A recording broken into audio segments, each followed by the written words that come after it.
কথা কথা একটি ছোট্ট শব্দ, কিন্তু তার শক্তি সীমাহীন।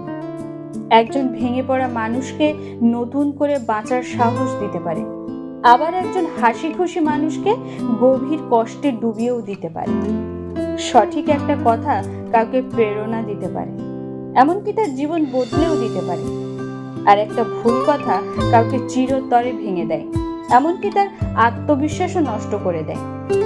ইতিহাস বলে অনেক যুদ্ধ অস্ত্র দিয়ে নয়, বরং কথার শক্তি দিয়ে জয় করা হয়েছে। একজন বিষণ্ণ মানুষ যদি ঠিক সময় সান্ত্বনামূলক কথা শোনে, তাহলে সে হয়তো আত্মহত্যার পথ থেকে ফিরে আসতে পারে। সুন্দর একটা কথা একটা সম্পর্ককে দৃঢ় করতে পারে, আবার একটা খারাপ কথা একটা গভীর সম্পর্ককে ধ্বংস করে দেয় একেবারে। তাই কথা বলার আগে ভাবো, তোমার বলা কথাটা কাউকে আনন্দ দেবে নাকি কষ্ট দেবে।